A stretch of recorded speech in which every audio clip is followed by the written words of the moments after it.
안녕하세요.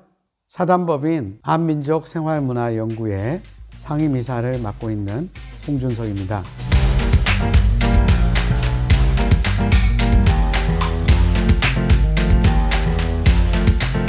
네, 안녕하세요. 두 번째 시간입니다. 오늘 두 번째 시간은 천지인의 사상과 민족의 혼에 대해서 말씀을 드리겠습니다. 사실 여러분들은 이런 사상에 대해서 익숙하지 않기 때문에 좀 많이 힘드시죠? 저도 이걸 어떻게 쉽게 설명할까에 대해서 상당히 고민을 하고 있습니다. 전 시간에 여러분들한테 말씀드렸듯이 천지인은 분리된 게 아닙니다. 우리는 같은 하나의 세계 속에 살고 있습니다.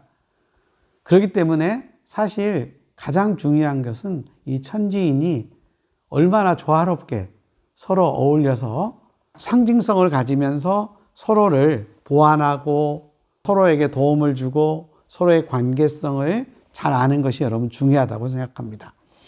대개 우리가 하늘 하면은 천 하면은 다음과 같은 상징성을 가지고 있습니다. 그 상징성은 하늘, 양, 음양할 때 양, 그 다음에 태양, 높음, 그 다음에 아버지, 남자, 앞, 사람, 또는 빨강, 또 머리, 이런 거를 우리가 하늘이라고 하는 걸로 상징을 하고, 땅, 지라고 이야기할 때는 천지 할 때 음이 되겠죠. 천이 양이라면.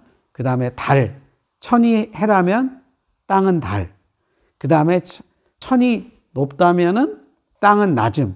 근데 여러분들이 이렇게 생각할 때 높고 낮음을 이야기하니까 높은 건 좋은 거고 낮은 것은 모르게 우리가 개념적으로 봤을 때 나쁜 거다 이렇게 그렇게 생각하시면 안 됩니다. 이거는 서로의 높낮이가 있는 거죠. 높낮이가 있기 때문에 우주가 리드미컬한 겁니다. 그 다음에 아까 아버지 하면은 땅은 어머니 이렇게 되는 거고, 그 다음에 아까 남자 하면은 음은 여자, 그 다음에 사람 하면 동물, 빨강 하면 노랑, 그 다음에 머리 하면 몸통, 이런 개념들을 가지고 있습니다. 그러면 사람은 아까 사람인데 그럼 어떻게 생각하느냐? 중을 이야기합니다. 가운데가 있죠. 우리가 하늘이 있다면 땅 가운데 인이 있습니다. 그래서 가운데를 이야기하고, 그 다음에 지구를 이야기하고, 중간을 이야기하고, 자녀를 이야기하고, 어린이를 이야기하고, 옆을 이야기하고, 식물을 이야기하고, 색으로 말하면 파랑색입니다. 그래서 빨로파. 여러분 아시죠? 삼원색이라고 하는 그런 것들이 여러분 기분이 되고, 그 다음에 팔다리를 이야기하게 되겠습니다. 그래서 사실은 민족의 우리 경전인 천부경에서는 혼돈으로부터, 무로부터 하나의 기운이 왔다. 이렇게 합니다. 하나의 기운에서 천지인의 삼재가 있고, 세수 조화로부터 만물이 비롯된다. 이렇게 이야기했습니다. 그 다음에 태극이라고 하는 것은 영속성의 상징입니다. 여러분들 태극은 딱 끊어진 게 아니라 이렇게 여러분 잘 아시는 연속성의 상징이 되고 영원하고 순환하는 만물의 근원이 됩니다. 그래서 우주의 자연의 자체가 뭐라 그러냐면 태극이라고 이야기합니다. 그래서 우리나라 사람들은 여러분 사람도 태극이라고 하고, 그 다음에 자연에서 강도 여러분 이렇게 그러면 태극이라고 이야기하지 않습니까? 그런 것들을 굉장히 중요하게 생각하고 있습니다. 그래서 우주 만물이라고 하는 것은 천지인의 기운이 조화를 이루는 하나가 된다고 하는 사실이고, 그 다음에 서로 다른 이 세 차원도 하나로서 조화 질서를 이룬다. 이렇게 생각합니다. 그래서 삼태극은 큰 하나로 둥글게 되는 그런 것들을 여러분 이야기를 하게 됐습니다. 그래서 셋으로 나누어 돌고 있어도 뭐가 된다? 온전한 하나다. 하나가 곧 셋이고 셋이 곧 하나다. 라고 하는 원리를 상징하게 됩니다. 그래서 사람이 천지 가운데 하나를 이룬다. 이렇게 여러분 생각하시면 되고, 천지인이 독립이 되어 있지만 사람이 천지 가운데 있어서 하나로 여러분 통일된다. 그래서 사람 안에는 하늘과 땅이 같이 있습니다. 하늘에도 사람과 땅의 기운이, 그 다음에 땅에도 사람과 하늘의 기운이 이렇게 있다. 이렇게 여러분 생각하면 되겠습니다.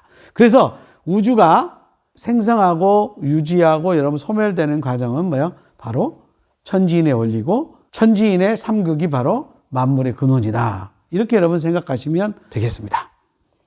그래서 여러분들이 그런 거를 잃어버리면은 바로 뭐 하게 되냐? 오만하고 분수를 모르는 사람이 되고 오늘날의 문명이 바로 삼극 사상이라고 할까요? 천지인의 삼재 사상이라고 할까요? 하는 것에 어떤 반역적이고 자연의 이치를 어긋나는 그런 것들이 많습니다. 사람이 건방지게 모든 것을 개발하고 착취하고 인간한테만 이롭게 하는 것들이 결국은 이런 하늘과 땅의 역습을 받게 되고 자연의 역습을 받게 됐다. 이렇게 여러분 생각하시면 되겠습니다.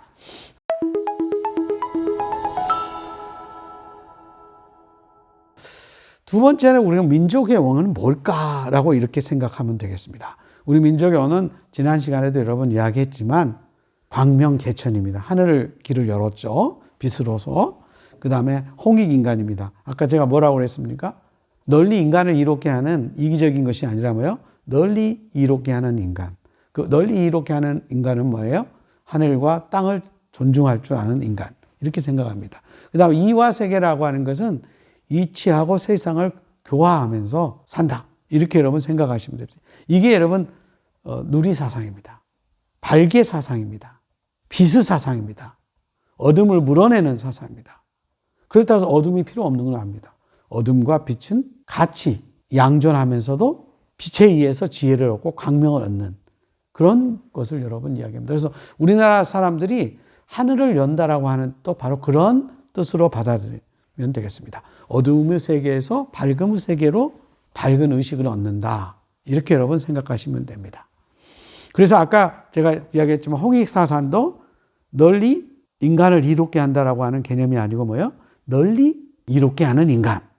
민족을 넘어서 인류로 가고 인류를 넘어서 여러분 뭐예요? 하늘과 땅도 존중해서 대자연과 같이 생태적으로 같이 더불어 사는 그런 것들을 여러분 이야기합니다. 이게 여러분들 무슨 정신일까요? 공동체의 정신입니다.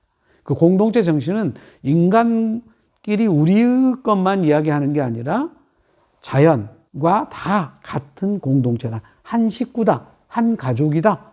라고 하는 생태 사상과 일치된다고 이야기합니다. 여러분들 이 이화 세계는 이화 자체가 여러분 뭐냐면 순리에 따라서 이치를 가지고 화합한다.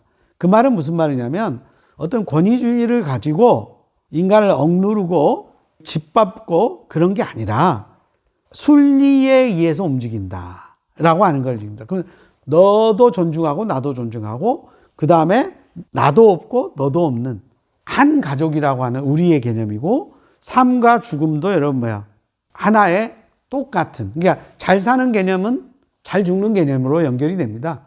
바로 그런 어떤 삶과 죽음이 분리되는 게 아니라 같이 가는 그런 것들을 여러분 이야기를 하는 것이고요.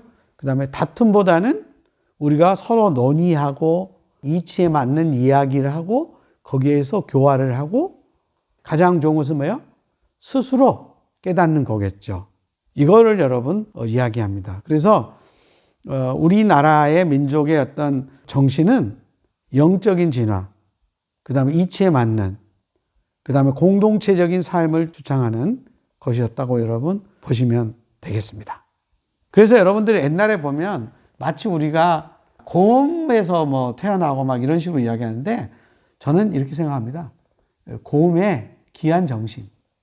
그러니까 호랑이가 아무리 뛰어나다고 하지만 호랑이의 그 급박한 어떤 충동적이고 갈등적이고 남을 지배하는 어떤 정신보다는 우리가 서로를 이해하면서 서로의 생명을 보존하면서 평화를 살려내고 자기가 어떤 걸로 변화하려고 하는 교화의 작용을 통해서 변화하려고 하는 그런 은근과 끈기를 가지고 있지만은 그걸 통해서 어쩌면 자기 자신을 변화하려고 하는 곰이 사람이 되는 그런 것들은 바로 어떻게 생각하면 내가 귀한 어떤 존재가 되는 그런 것들을 여러분 이야기하고 있지 않나 이렇게 생각합니다.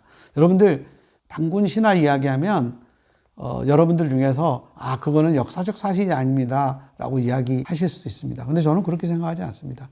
그 신화에는 우리 민족의 귀한 정신이 심어 있다 이렇게 여러분 생각하시면 되겠습니다.